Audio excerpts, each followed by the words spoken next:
Who's got 2 thumbs and finished writing the first draft of his manuscript this week? This guy! Now what?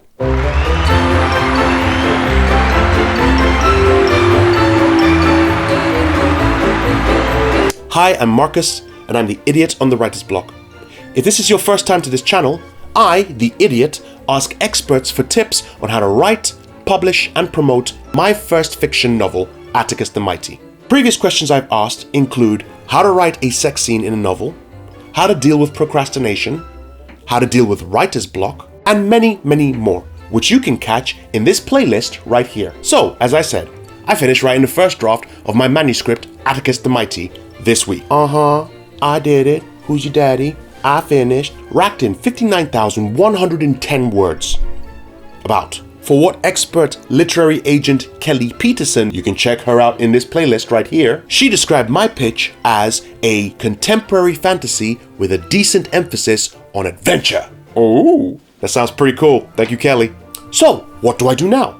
Do I start shipping it out? Do I start sending it out to different people, saying it's finished? Because I finished the first draft, I got all the words there. What do I do next?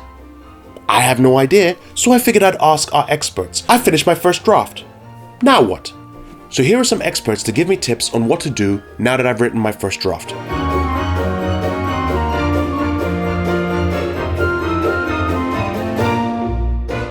Typically, what I encourage my authors to do, they write their first draft, let it sit for a little bit, not write their second, but go through it with, and edit and get to that second draft stage.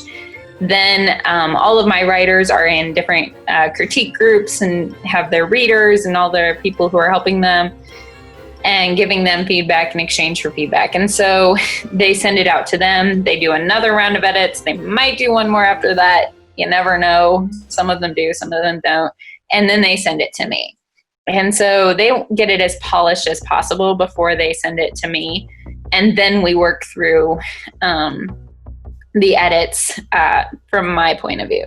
There's a difference in edits from people who are looking at craft and just craft and people who are looking at craft plus marketing.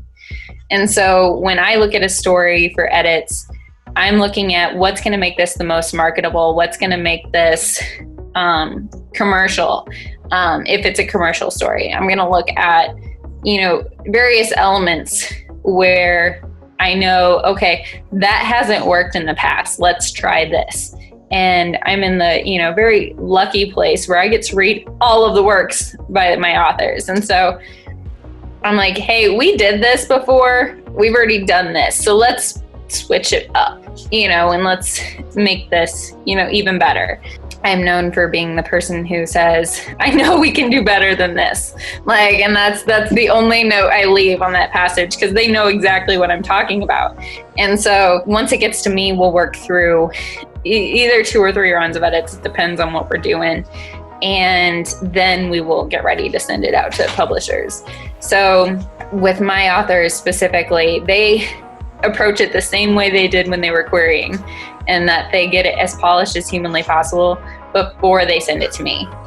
If you can afford the time to step away for a little while, not everybody can. I struggle now to do that just because this is my job. I need my books to pay my mortgage. But yes, if you can step away, do.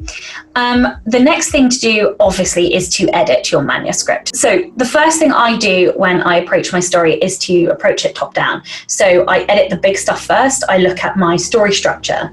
I look at my pacing. Is my pacing right? Am I pulled along? Do all my chapters have something at the end of them that makes the reader want to continue? I look at my characterization. Does the main character have a character arc? Is the villain a cliche, or are they full of depth? I look at the other characters, and then I go down a level and I start to look at the more micro stuff. So I will look at description. I might look at emotion. Is there enough emotion in this scene? Is the emotion realistic? Is the description of the settings enough? Am I giving the readers a picture?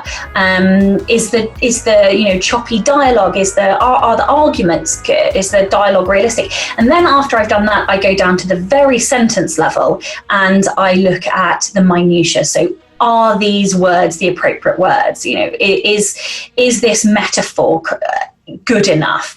Have I got repeated words? You always have repeated words.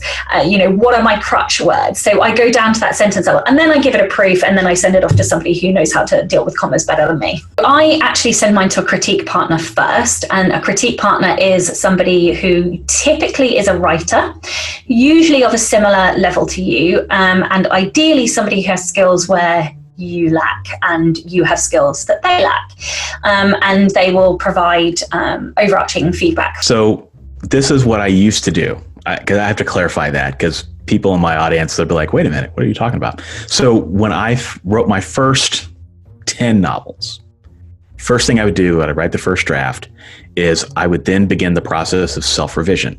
So I would go back through the book, I would look at all the chapters, I would fix any inconsistencies, plot holes, structure problems, spelling and error problems. And I would just try to get the book to a position where I felt like it was better. You know, and then hopefully after that second draft, it was much better. And then after the third draft, it was better after that. And I would just continue to go through it until the law of diminishing returns kicked in, to where, okay, the novel I don't think can get any better than it is now. Now, I think that's a little bit of a dangerous slope, because we're the worst critics of our works as writers. And how do we really know when the book is done? And the answer is you don't really know, because a book is technically never finished if you want to choose to believe that. So one of the things that I started doing later on in my career, this was once I had a number of books under my belt, was I actually started writing books in one draft. So could I get this down right the first time? And that makes a lot of people shake in their boots. That takes a lot of discipline and dedication to do that. But I learned that if I could write a story good the first time, one, it would take me less time because I wouldn't have to spend time in revision. And I found that when I was doing the self-revision, that's when I felt the worst as a writer, because the very nature of it is you questioning everything that you wrote. You know, and a lot of people have fear and self-doubt and self-esteem issues, and that can really mess with your mind. And so I choose to avoid that path. And I just said, okay, let me just get it down right the first time. I'm going to have beta readers. I'm going to have editors that are going to look at this.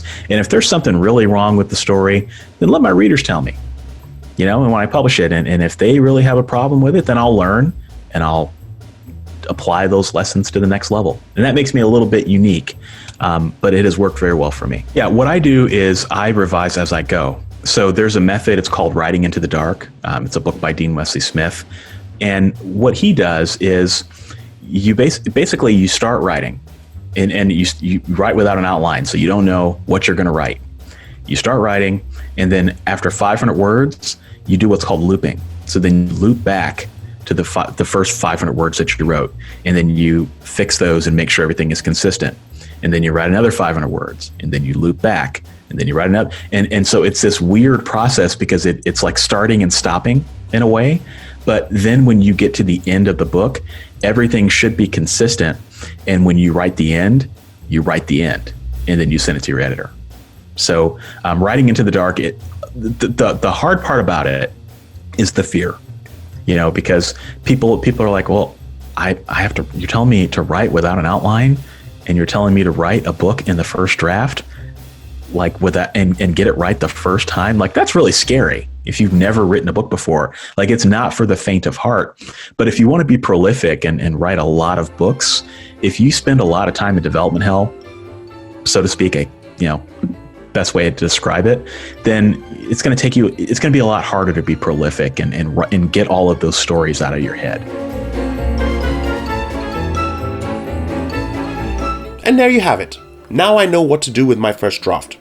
I guess I'm going to give it some space and then jump back in to edit and edit and edit. Thank you very much to the experts. You can check in the description below for links to their work. But what did you think about what they said? Do you agree or disagree? Feel free to put your opinions in the comments to this video. And if you enjoyed this video, don't forget to give us a thumbs up and subscribe to get more tips on how to write, publish, and promote your fiction novel. I'm Marcus, and I'll see you next time. So, edit. Okay.